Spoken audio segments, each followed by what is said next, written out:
एक ऐसा गांव जिसके बीचों बीच एक सोने का पहाड़ है, फिर भी लोग भूखे प्यासे तड़प तड़प कर मर रहे हैं, लेकिन किसी में इतनी हिम्मत नहीं है जो इस पहाड़ के पास भी जा सके। तो ऐसा क्या है इस पहाड़ में, चलिए इस मूवी को एक्सप्लेन करते हैं। कहानी की शुरुआत 1885 ईस्वी में बैपुर नाम के एक गाँव से होती है, जहाँ थंगलान नाम का व्यक्ति अपनी पत्नी गगम्मा और अपने बच्चों के साथ रहता था। थंगलान गाँव के मुखिया और एक जमींदार के रूप में अपने साथी ग्रामीणों की नजरों में बहुत ही सम्मानित है, जो जमींदार की जमीन पर बधुआ मजदूर है, और ये पूरा गाँव ब्रिटिश साम्राज्य के अधीन है। दरअसल इन ब्रिटिश अंग्रेजों को सोने की एक खदान की तलाश है। ये वो खदान है जिसमें टीपू सुल्तान और चोल राजा सोना निकाला करते थे। थंगलान अक्सर अपने बच्चों को सोते समय कहानियां सुनाया करता था, और एक रात वह अपने बच्चों को अपने परदादा की कहानी सुनाता है, और वह बताता है कि मेरे परदादा कादियान पौन्नार नदी की रेत से सोना निकालने में माहिर थे। जब एक दिन वो अपने साथियों के साथ सोना निकाल रहे थे, तो उसी वक्त वहाँ के राजा की नजर उन पर पड़ी, तो उसी ने अपने सैनिकों से उन्हें गिरफ्तार करने को कहा, लेकिन ऐसा हो ना पाया क्योंकि कादियान काफी शक्तिशाली आदमी था। उसने सारे सैनिकों को मार गिराया, और देखते ही देखते वहाँ पर खून की नदियां बहने लगीं। कादियान कहता है, सुनो महाराज, जिसे जरूरत है सोना सिर्फ उसी को मिलेगा, दूसरों के लिए ढूंढोगे तो कुछ हाथ नहीं लगेगा।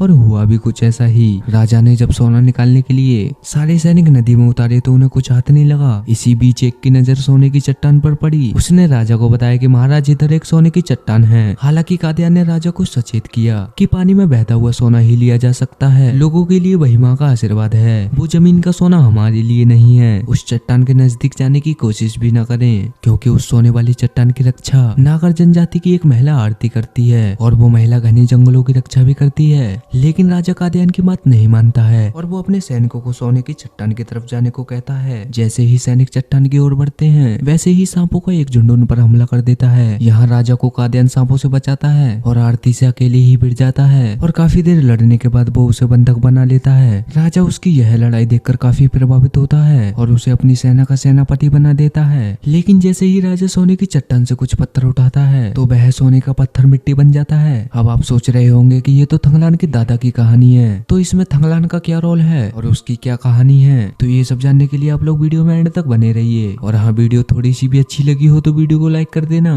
तो चलिए अब कहानी पर वापस आते हैं। सोने की मिट्टी बनता देख राजा कादियान से कहता है कि तुम एक धोखेबाज हो। कादियान कहता है, नहीं महाराज, सोने को मिट्टी में बदलने की कला है इस जादूगरनी नागिन में, मेरा विश्वास कीजिए। लेकिन अब राजा उसकी बात का विश्वास नहीं करता। तभी राजा का मंत्री कहता है कि इन सब घटनाओं का कारण सिर्फ ये मौनी का पुतला है महाराज, इसीलिए इस शैतान का सिर आप अपनी तलवार से काटकर कहीं दूर फेंक दीजिए, फिर सोना हमारा होगा। जिसके बाद मूर्ख राजा बिना कुछ सोचे समझे उस पुतले का सिर धड़ से अलग कर देता है। इधर कादियान भी उस जादूगरनी का पेट फाड़ देता है। उसका पेट फाड़ने से जो खून निकला था वो मिट्टी में मिल जाता है, जिससे कि सारे कंकड़ पत्थर सब कुछ सोने के जैसे चमकने लगता है। लेकिन उस दिन सोने का एक भी टुकड़ा मैं नहीं ला पाया। दरअसल दोस्तों, थंगलान ही कादियान था, और वो अपने बच्चों को अपनी ही कहानी अपने दादा के रूप में सुना रहा था, ताकि वो उससे भयभीत न हो। बट वो रात थंगलान और उसके परिवार के लिए एक नई मुसीबत लेकर आई। दरअसल उस रात जमींदार के कहने पर एक आदमी उसकी सारी फसल में आग लगा देता है, जिससे कि थंगलान उस जमींदार का गुलाम बन सके,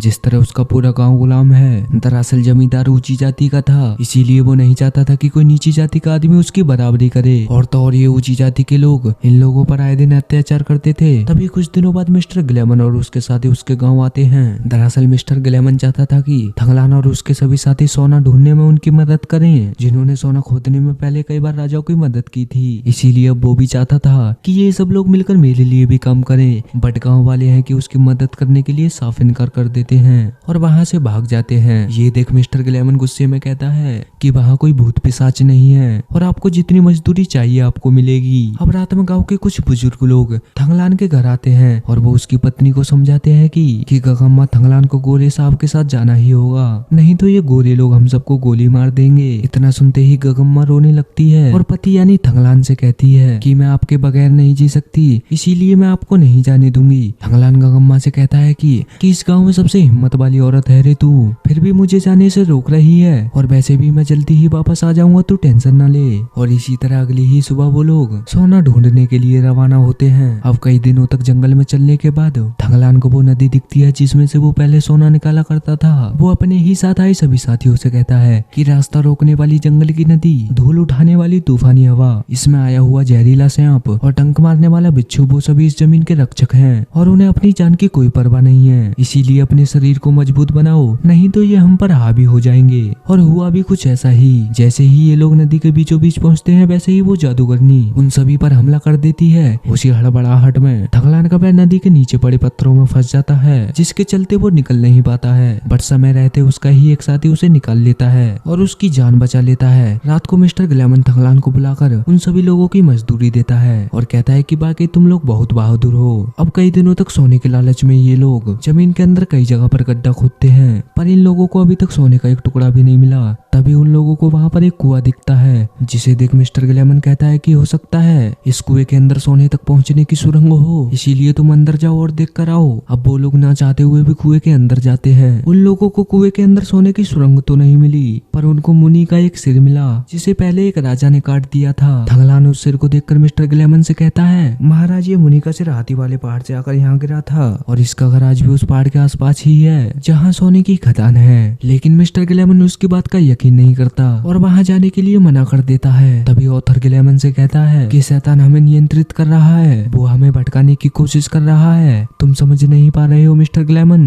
ग्लैमन कहता है कि मुझे पता है वो आदमी सच कह रहा है या झूठ, लेकिन फिर भी हम लोगों को वो हाथी का पहाड़ देख कर आना ही चाहिए। शायद हम जिसे ढूंढ रहे हैं वो वहीं पर हो। और वैसे भी मेरी तिजोरी अब खाली हो गई है, इतनी मेहनत के बाद अब मैं खाली हाथ नहीं जा सकता। अब हमारा नसीब चाहे हमारे खिलाफ ही क्यों ना हो जाए, वो मेरी आखिरी उम्मीद है, इसीलिए हमें अब वहाँ जाना ही होगा। अब पहाड़ की ओर जैसे ही ये लोग आगे बढ़े वैसे ही वहाँ तेज हवाएं चलनी शुरू हो गयी, जो कि उन्हें आगे जाने से रोक रही थी। थंगलान उन लोगों से कहता है कि ये जो पूरी काली पड़ी जमीन दिख रही है वो कोई साधारण जमीन नहीं है, वो हम सभी के लिए मृत्यु है। ध्यान से सुनो ये आवाज। इतने कहते ही ये काले रंग का चीता उन पर हमला कर देता है। उस हमले में मिस्टर ग्लैमन को वो चीता दबोच लेता है और उसे पूरी तरह से घायल कर देता है। बट समय रहते थंगलान उस चीते को मार देता है और मिस्टर ग्लैमन की जान बचा लेता है। दोस्तों माफी चाहूंगा मूवी का एकदम से एंड करने के लिए। दरअसल दोस्तों मेरे फोन में एक प्रॉब्लम आ गई है, जिसके कारण वीडियो पूरी नहीं हो पा रही। तो दोस्तों थंगलान और मिस्टर ग्लैमन को सोना मिल पाता है कि नहीं, ये जानेंगे हम पार्ट 2 में। दोस्तों टेंशन ना लें, पार्ट 2 1-2 दिन में आ ही जाएगा।